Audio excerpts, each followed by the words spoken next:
Hello गाईस, आज मी थोडंसं वेगळं चिकन बनवते आहे. हा कांदा आहे, कापून घेतला आहे. 2 कांदे आहेत, हे 2 टॅमॅटो आहेत आणि ही कोथिंबीर आहे. ह्याच्यामध्ये लसूण, कोथिंबीर आणि थोडे काजू मी वाटून घेतलेत आहे. हे मॅग्नेट करून मी सगळे मसाले, गरम मसाला, हळद, थोडं मीठ घातले, गरम मसाला घातला आहे आणि त्याच्यानंतर हे रात्रभर मी मॅग्नेट करून ठेवलं आहे. ह्याच्यामध्ये 4 पळी मी तेल घातलं आहे. ह्याच्यात हे आपलं काश्मीरी लाल मिरच आहे, मिर्च पावडर आहे, हे हळद आहे. ह्याच्यामध्ये मी रात्री थोडं मीठ पण घातलं आहे. तर त्याच्यानंतर आपण चवीनुसार मीठ घालणार आहोत. चला आता बनवूयात आपण चिकन. आता ह्याच्यामध्ये कांदा घालून घेऊयात.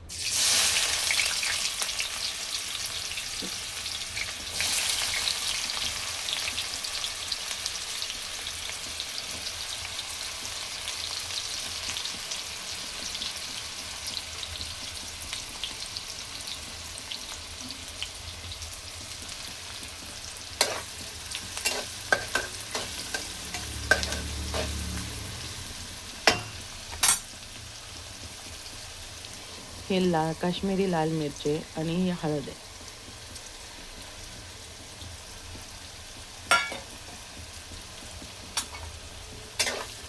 हे कलर येण्यासाठी थोडी घातली आहे.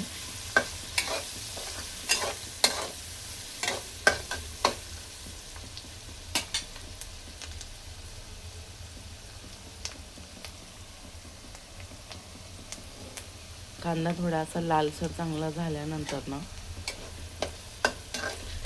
का तर मी ह्याच्यामध्ये अजून काही मसाले नाही घालत आहे. का तर मी रात्री ह्या मसाल्यामध्ये सगळे थोडे थोडे मसाले घालून ठेवलेले आहेत. तर त्याच्यासाठी मी फक्त एवढंच मसाला घालणार आहे. आज थोडं मी वेगळं बनवते आहे चिकन. ह्यावेळेस मी काळं रश्यातलं नाही बनवते, काळ्या मसाल्यातलं बी नाही बनवते. आता आज ह्यावेळेस मी थोडंसं लाल वेगळं बनवते आहे.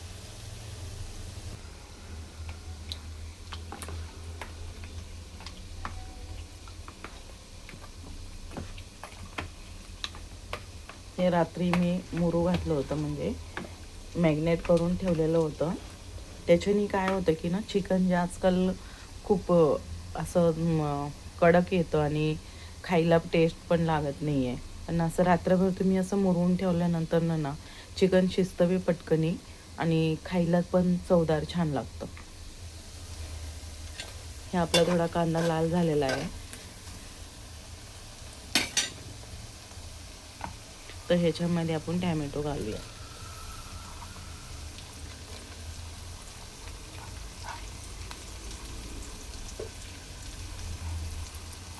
आज थोडंसं वेगळं करू वाटलं, नाहीतर नेहमी तर मी काळ्या मसाल्यातलंच बनवत असते.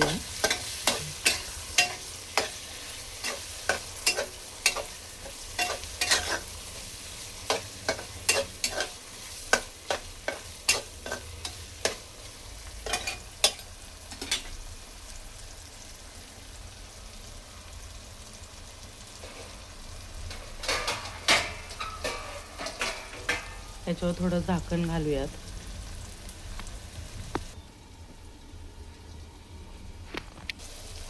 आता हे टमॅटो पण गळून गेला आहे, सॉफ्ट झाला आहे.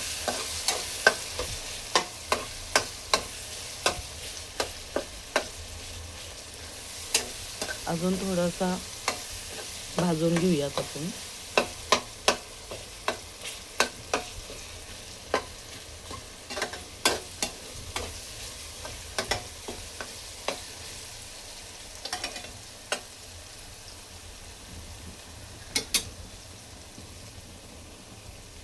याच्यामध्ये थोडंसं पाणी घालूयात, जेणेकरून टोमॅटो थोडा सॉफ्ट होईल.